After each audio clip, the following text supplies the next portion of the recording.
l'invité de Béatrice Rulle ce matin, 6 minutes avec Daniel Béran. Il est l'organisateur de la Coupe de Noël qui se déroule ce week-end, Béatrice. Et oui, bonjour Daniel Béran. Bonjour Béatrice. Merci d'être sur Radio Lac ce matin, 85e édition de la Coupe de Noël. C'est tout ce week-end. Mais qu'est-ce qui vous pousse à vous jeter dans une eau qui ne dépassera pas 8 degrés ce week-end ? L'envie de se surpasser, l'envie de vivre un moment extraordinaire, populaire, social, sportif. Donc j'ai envie de dire, on a tous les ingrédients pour faire une magnifique recette au lac ce week-end. Et vous êtes 4300 à vouloir la vivre, cette aventure, puisque c'est un record, 4300 inscriptions. Incroyable. Tout à fait.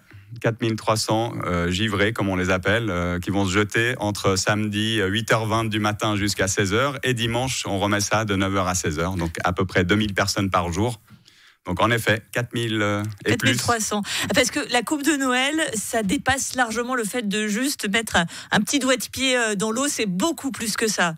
Il y a quand même un parcours à nager. On n'a pas pied, donc il y a quand même un minimum d'effort physique. Et puis, bien évidemment, plus on nage vite, plus on sort vite. Mais on aime bien que les gens y restent un peu et profitent de ce moment unique proposé une fois par année. Et puis, c'est tous ensemble. Il y a vraiment ce côté social qui est important. Un peu comme on a la course de l'escalade, la Coupe de Noël aussi, c'est un moment que l'on partage à plusieurs. Exactement. On préconise bien évidemment de ne pas aller nager tout seul, surtout dans une eau froide, d'être toujours accompagné. Puis c'est justement cet aspect collectif, sympathique et qui regroupe, on va dire, les gens pour un moment social et vraiment sympa. Donc oui, on préconise de venir tous ensemble. Bien sûr, il y a beaucoup de groupes inscrits. Donc non, il y a cet effet de groupe super sympathique, comme vous dites, comme à la course d'escalade, où on n'est pas là tout seul, on est là tous ensemble. Et il est bon de préciser effectivement qu'on ne se jette pas dans une eau à 8 degrés sans avoir fait quelques entraînements avant tout de même. Si certains qui nous écoutent et qui se disent je ne peux pas participer à la Coupe de Noël, mais je vais aller me baigner dans le lac, quand même quelques précautions à suivre. Comme tout, il faut commencer quelque part, mais c'est vrai que pour vraiment profiter de l'instant et du moment à la coupe, entre autres, il faut quand même suivre un peu l'évolution négative de la température dès la fin de l'automne, septembre-octobre, où elle est quand même encore à 15-16 et les frileux ont déjà froid, on va dire. Donc comme ça vous amène jusqu'à la coupe à 7-8 degrés et vous êtes en pleine forme pour participer et appréhender, on va dire, cet aspect de froid. C'est la Coupe de Noël, mais il y a des courses. Une course, la classique, on va dire, 100 mètres ouvert à tout le monde, et une course élite.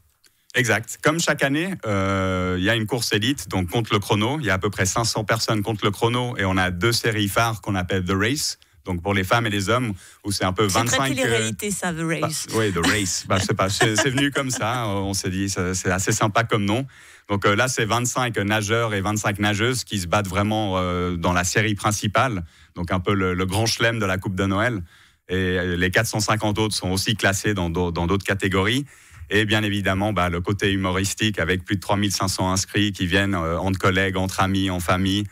Vivre ce moment. Donc voilà, c'est quand même beaucoup de choses et de gens à gérer, donc on est ravis. Et un sacré parrain, dites-moi, le nageur Roman Mitoukov cette année. Exactement. Je vous avoue, je suis ancien nageur du club organisateur Le Genève Natation, donc ça nous tenait à cœur cette année de le soutenir lui, parce que chaque année on soutient une cause, que ce soit une association en faveur des enfants handicapés, manque d'accès au sport, etc. Donc cette année, on a décidé de consacrer toute notre énergie et toutes nos forces et espérons tous les bénéfices potentiels qu'on peut avoir de cette coupe pour Roman Mitoukov, donc un nageur du club qui s'est qualifié pour les Jeux Olympiques de Paris, qui a participé à Tokyo il y a quelques années, qui est récent médaillé mondial de natation. Donc c'est un sport difficile, mais on s'est dit ça nous tenait à cœur de soutenir l'enfant du jeune natation. Donc voilà, un parrain d'exception, j'ai envie de dire. Un beau porte-parole pour cette Coupe de Noël, un beau porte-parole et une reconnaissance suprême presque. Vous êtes désormais, vous, la Coupe de Noël, inscrit au patrimoine culturel immatériel suisse. Bravo. Ouais, merci. Applaudissements. On est les seuls à nous applaudir. Non. Ils sont un peu fatigués à 7h35, là, les deux. Mais non, mais alors ça, c'est quand même une sacrée reconnaissance. Non, c'est vrai que c'est aussi grâce au département de la culture du canton, il ne faut pas l'oublier non plus. C'est quand même eux qui remettent le dossier, qui nous ont beaucoup soutenus par rapport à ça. Donc je tiens à les remercier vraiment. Donc les personnes se reconnaîtront. J'ai pas envie d'en oublier. Donc voilà, mais surtout à Marcus, il se reconnaîtra.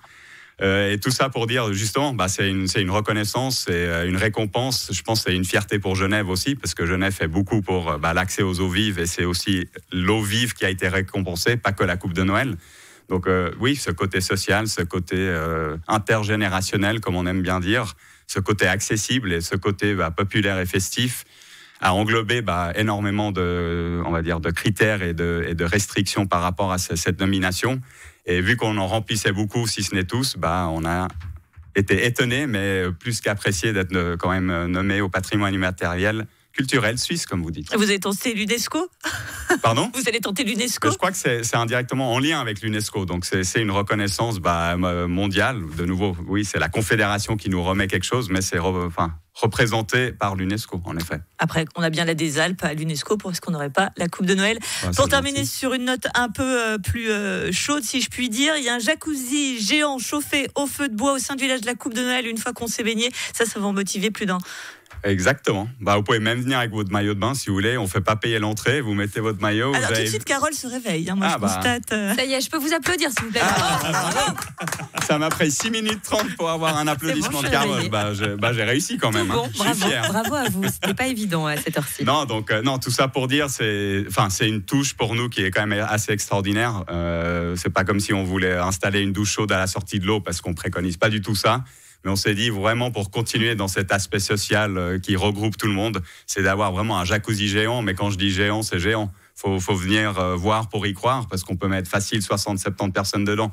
Donc l'eau, elle est traitée, filtrée. Donc vous inquiétez pas, c'est pas la même eau samedi à 9h du matin et dimanche à 18h. Donc vous inquiétez pas, il y a des fils qui tournent, il y a des limitations à respecter, elle est traitée, etc. Donc vous inquiétez pas, il y a tout ce qu'il faut.